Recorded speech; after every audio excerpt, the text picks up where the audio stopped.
बिस्मिल्लाहिर्रहमानिर्रहीम। अस्सलाम वालेकुम दोस्तों, मेरा नाम तौसीफ़ है और आप यूट्यूब चैनल देख रहे हैं। दोस्तों, आज मैं कैपिटल बैंक्वेट हॉल में मौजूद हूँ। जैसे कि आपको पता है कि 10 रमज़ान हो चुके हैं और अब ये सारी ईद की गहमा गहमी के लिए शॉपिंग का सिलसिला शुरू हो रहा है। तो कनाडा में ये होता है कि आप कुछ जगहों को रेंट पर बाय कर लेते हैं, हॉल को रेंट पर ले लेते हैं और फिर उनको छोटे छोटे वेंडर्स को डिवाइड कर देते हैं। तो यहाँ भी ऐसा ही है। ये कैपिटल बैंक्वेट हॉल है जहाँ जो ऑर्गेनाइज़र हैं उन्होंने इस हॉल को डिवाइड कर दिया है। तो मैं आज आपको यहाँ दिखाता हूँ कि यहाँ किस किस तरह के स्टॉल मौजूद हैं और ईद आने के बाद या ईद से पहले किस तरीके से ये सिलसिला शुरू होता है कि लोग आते हैं, शॉपिंग करते हैं। तो हम भी आज इधर आए हुए थे, तो हमने सोचा कि इस पर एक वीलॉग बना लिया जाए और आपको इस बारे में मालूमात दी जाए कि हम यहाँ जो कनाडा में रहते हैं वो किस तरीके से ज़िंदगी गुजारते हैं। जैसे कि आप देख रहे हैं मेरे पीछे ये कैपिटल कन्वेंशन सेंटर है और ये मिसिसागा में वाक़या है। और इस तरह के कैपिटल कन्वेंशन सेंटर जैसे हॉल काफ़ी है और यहाँ लोग आते हैं, शॉपिंग करते हैं और फिर वो ईद के हिसाब से ये बाज़ार सेट होते हैं। तो आप जैसे कि देख रहे हैं कि इनके पास एक बहुत बड़ी पार्किंग है और चूँकि कनाडा में पार्किंग का एक बड़ा इशू होता है, तो इसलिए पार्किंग का होना बहुत ज़रूरी है कि लोग आते हैं अपनी फैमिली के साथ, गाड़ियों को पार्क किया और पार्क करने के बाद वो अपनी शॉपिंग करने अंदर चले गए। तो आइए अंदर चलते हैं। अब हम अंदर दाखिल हुए तो आप देख रहे हैं कि यहाँ लोगों ने स्टॉल लगाए हुए हैं, क्योंकि ये सब टेम्प्रेरी जनरेट होते हैं। यानी जब ईद के जो प्रोग्राम्स हैं या रमज़ान के दौरान ये बाज़ार सेट हो जाते हैं, तो जो ऑर्गेनाइज़र हैं वो क्या करते हैं कि वो एक बड़ा हॉल किराए पे ले लेते हैं और उसके बाद उनको छोटे छोटे वेंडर्स को कर देते हैं रेंट पर। तो आप देख रहे हैं कि यहाँ ये स्टॉल जो मौजूद है ये दही बड़े, छोले और गोलगप्पे का स्टॉल है। तो इसमें ये होता है कि बहुत सारे जो इंडियन फैमिलीज़ हैं या इंडियन वेंडर्स हैं वो भी होते हैं, पाकिस्तानी वेंडर्स भी होते हैं और टर्किश के भी हैं, यानी मुस्लिम कम्युनिटी वो अपने अपने स्टॉल लगाती है और स्टॉल लगाने के बाद जो है वो इंजॉय करती है। तो हमने भी यहाँ से गोलगप्पे जो सेल कर रहे थे इनसे पूछा, तो उन्होंने कहा भाई साहब बहुत मज़ेदार गोलगप्पे हैं, आप टेस्ट कीजिए। हमने कहा हम ज़रूर टेस्ट करते हैं, क्योंकि अभी रोज़ा खुल गया था और खुलने के बाद आप लोग सब खाने पीना शुरू कर सकते हैं। तो ये दूसरा स्टॉल मौजूद है और ये जो भाई साहब हैं ये टर्किश स्वीट्स हैं इनके पास। तो जब हमने इनसे पूछा तो उन्होंने कहा कि ये सारी टर्किश स्टाइल की बनी हुई है और बहुत ज़्यादा टेस्टी है। और उसके बाद उन्होंने हमें इसके बारे में तफसील बताई कि किस तरीके से ये मिठाई वगैरह बनती हैं। और उसके बाद उन्होंने हमें जो है एक छोटा सा पीस भी दिया कि आप इसको टेस्ट कीजिए, ताकि टेस्ट करने के बाद आपको पता चलेगा कि किस तरीके का है। और वो वाकई में बहुत टेस्टी था। क्या देख रहे हैं कि ये हमने जब खाया तो हमें बहुत टेस्टी लगा। ये सारे टर्किश स्टाइल में मिठाइयाँ बनी हुई हैं। तो इस हाल की यही ख़ास बात है कि आप मुख्तलिफ़ किस्म के खाने भी खा सकते हैं और लोग आते हैं, अपने स्टॉल्स को लगाते हैं और लगाने के बाद फिर वो अंदर जाके शॉपिंग करते हैं। तो ये जो हाल है ये हाल का फ्रंट यानी कॉरिडोर कह लीजिए। इस कॉरिडोर में ये जो फूड आइटम्स हैं, फूड रिलेटेड जिसे कहते हैं फूड कोर्ट, यहाँ वो इस तरह सेटअप किया हुआ है। तो इस तरीके से बाहर जो कि खाने पीने का रख लेते हैं कि लोग अपना बाहर ही खा पी लें और फिर अंदर जाके शॉपिंग कर लें। क्योंकि अंदर ये होता है कि अगर खाने पीने के स्टॉल्स पे ज़रा ज़्यादा रश होता है। तो ये भी जो है स्वीट्स थी दूसरी तरह की और इनकी स्वीट्स भी जो है ये बहुत मज़ेदार थी।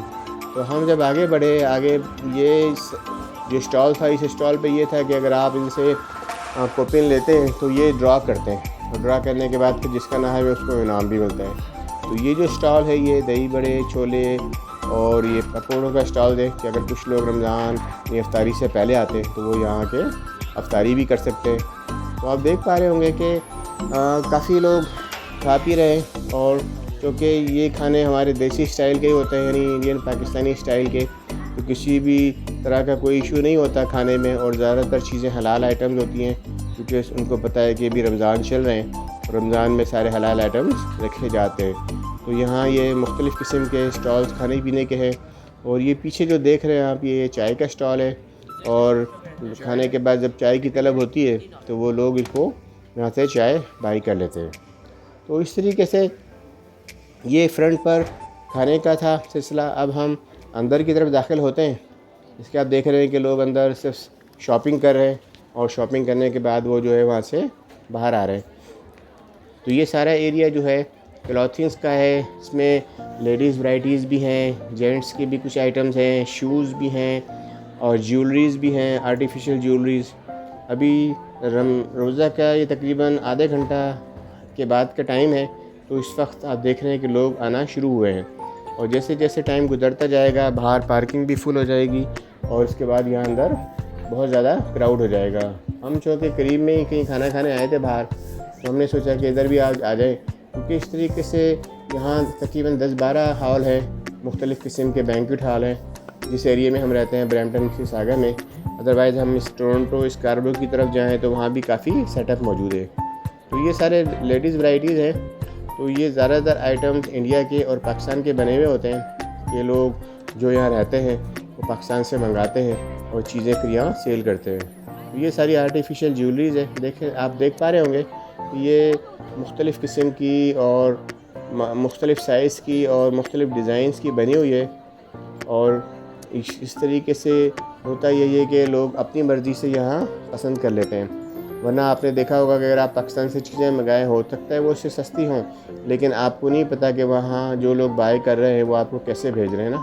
तो ये देखें सारे शूज़ मौजूद हैं हर तरीके के डिज़ाइनदार, ताकि ये लेडीज़ चप्पल्स हैं, आराम से आप इनको ले सकते हैं और जो है सारा इंजॉय कर सकते हैं। तो इस हाल सेटअप करने की रीज़न यही होता है कि आप जो है बहुत सारी चीज़ें आप अपनी मर्ज़ी से यहीं ले सकते हैं और लेने के बाद आप जो है लोगों को इंजॉय करते हैं यहाँ लोग, और वो इस चीज़ को कोशिश करते हैं कि उनके सामने ही वो चीज़ का सेटअप हो जाए। अदरवाइज़ यही होता है कि पाकिस्तान से या इंडिया से आप चीज़ तो मंगा सकते हैं, लेकिन जब मंगाने के बाद यहाँ चीज़ आए, हो सकता है वो आपकी पसंद में ना हो। तो इसलिए इस बाज़ार को सेटअप करने का मकसद यही होता है कि आप अपनी मर्ज़ी से अपने सामने वो चीज़ अपने साइज़ के हिसाब से बाई कर लें। तो यहाँ मुख्तलिफ़ तरह के स्टॉल्स हैं। ये भी परफ्यूम्स का स्टॉल है, कुछ लोग अपनी सर्विसेज फराहम करते हैं, कुछ लोग रियल इस्टेट से मुतालिक चीज़ें रखते हैं। और इस तरीके से ये होता है कि आपको हर तरीके से मुख्तलिफ़ किस्म की डील्स मिल जाती हैं। फ़ोन्स की डील्स हैं या इंटरनेट्स की डील्स हैं, लोग जब अपने छोटे छोटे स्टॉल लगाते हैं। तो ये भी देखें मुख्तलिफ़ किस्म के ज्वेलरीज़ हैं। ज़्यादातर जो लोगों ने स्टॉल लगाए हुए हैं वो ज्वेलरीज़ के लगाए हुए हैं, क्योंकि अब रमज़ान के बाद जैसी ईद का सिलसिला शुरू होगा लोग ज्वेलरीज़ को पहनते हैं। तो ये जो स्टॉल है ये डिज़ाइनर स्टॉल है, यानी ये चीज़ों पे लिखती हैं। हमने भी इनसे जब देखा, मालूम किया, तो उन्होंने ये चीज़ें ख़ुद यहाँ बनाई हैं होममेड, और होममेड बनाने के बाद फिर वो यहाँ इसको सेल करती हैं। तो उन्होंने हमें बताया कि आपको भी किसी किस्म का कुछ लिखवाना हो तो आप हमें बता सकते हैं और हम उसको आपको बना के दे देंगे। तो ये अच्छी बात है कि आजकल आप जब यहाँ रहते हैं कनाडा में, तो आप वो सब चीज़ें यहीं के हिसाब से बाय कर सकते हैं। थोड़ी सी एक्सपेंसिव लगती हैं अगर कंपेयर टू पाकिस्तान, लेकिन जब ये सोचा जाए कि भाई वहाँ से आने में टैक्स भी लगेगा, आने के बाद ट्रांसपोर्टेशन चार्जेस भी लगेंगे, वो टाइम के बाद आएगी, तो अगर थोड़े से पैसे ऊपर दे के यहाँ लोकली बाई कर लिया जाए तो वो ज़्यादा अच्छा है। तो ये पीछे स्टेज बना हुआ है, और जैसे जैसे इशा वगैरह की नमाज़ हो जाएगी तो फिर यहाँ म्यूज़िकल प्रोग्राम भी शुरू हो जाएगा। और ये मेहंदी का स्टॉल है, देख रहे हैं कि हिना, और यहाँ लड़कियाँ जो हैं वो हिना यानी मेहंदी लगा रही है। तो ये जो स्टेज है इस पर ज़्यादातर म्यूज़िकल प्रोग्राम्स होता है। तो चूँकि अभी रोज़े के फ़ौरन बाद का टाइम था तो इसलिए, और 10वां रोज़ा था आज, तो अभी प्रोग्राम जो है वो थोड़ा सा शुरू होने में टाइम लगता है, लेकिन जैसे ही चांद रात होगी तो मैं आपको फिर दोबारा दिखाऊंगा कि चांद रात पे जो है सारा यहाँ बहुत मज़ा होता है। ये मौलाना तारिक जमील का स्टॉल है इधर, उनके जो नुमाइंदे हैं उन्होंने यहाँ उनको स्टॉल लगाया हुआ है, मौलाना तारिक जमील फाउंडेशन, और वो भी बहुत सारे डोनेशन वगैरह यहाँ जमा करते हैं। तो यही बात है कि जो लोग उनसे अक़ीदत रखते हैं या जो लोग उनका इस प्रोग्राम में हिस्सा लेते हैं वो उनको डोनेशन देते हैं, और साथ साथ ये है कि उनको लोग मोहब्बत करते हैं। तो ये जो स्टॉल है ये टर्किश कपड़ों का स्टॉल है, और यहाँ जो ख़ातून थी वो फ़लस्तीन से बिलोंग करती थी। तो हमने भी यहाँ से 3 सूट बाय किए थे मेरी मिसेज़ ने, और वो नए तरह के सूट्स थे जो कि उन्होंने बताया कि सारे टर्किश मेड हैं और टर्की से आए हुए हैं। तो वो ख़ातून बहुत अच्छी थी, उन्होंने हमें अपना कार्ड भी दिया, अगर आपको बाद में कुछ लेना है तो आप हमसे घर से कांटेक्ट कर सकते हैं। क्योंकि ये जो बाज़ार है ना, ये सिर्फ टेम्परेरी बाज़ार है ना। जैसे ईद के 2 दिन, चांद रात में 2 दिन, या रमज़ान के बीच में 2 दिन, क्योंकि सैटरडे संडे को मोस्टली ये बाज़ार लगते हैं। उसके बाद ये सारे वेंडर्स अपने घर से भी चीज़ें सेल आउट करते हैं। कुछ लोगों की मिसिसागा या ब्रैम्पटन में हाल ये जो मॉल बने होते हैं उनमें उनके स्टॉल होते हैं, तो हम वहाँ से भी बाई कर सकते हैं। तो यहाँ पे आने का यही मकसद होता है कि यहाँ से आपको चीज़ें सस्ती मिल जाए। तो ये जो स्टॉल है, ये टेरेस का स्टॉल है। तो उन्होंने भाई साहब ने भी हमें बताया कि जी हमारे पास इंटरनेट की और फ़ोन की बहुत अच्छी डील है। लेकिन जब हमने बताया कि हमारे पास उससे ज़्यादा अच्छी डील है, तो उन्होंने हमसे पूछा और हमने डिटेल बताई, तो उन्होंने कहा नहीं नहीं, हमारी डील बेहतर है, यानी जो हमारे पास मौजूद थी। तो लेकिन बहरहाल जिन लोगों के पास डील नहीं है, तो वो आप टेलर्स से यहाँ रब्ता कर सकते हैं इनसे, और टेलर्स के पास नई नई डील्स आती रहती हैं फ़ोन और इंटरनेट की। तो यहाँ ये सारे RRSP के प्लान मौजूद थे। कुछ लोग रियल इस्टेट से मुतालिक थे कि आप अपना घर बाय कर सकते हैं। कुछ लोगों के पास अच्छी डील्स थी।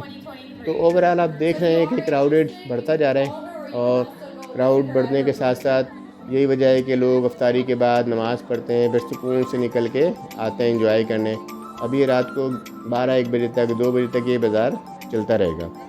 तो दिखाने का सिर्फ मकसद यही था कि हम लोग जो यहाँ कनाडा में रहते हैं, तो हमें भी बिल्कुल वही फीलिंग आती है पाकिस्तान वाली, जब हम यहाँ के अपना कल्चर देखते हैं, अपनी चीज़ें देखते हैं, अपने मुल्क की सामान यहाँ में मिल जाता है आसानी से। ये परफ्यूम्स है, और इनके परफ्यूम्स अतर मौजूद थे, वो भी बहुत अच्छे थे, उन्होंने हमें टेस्ट कराए।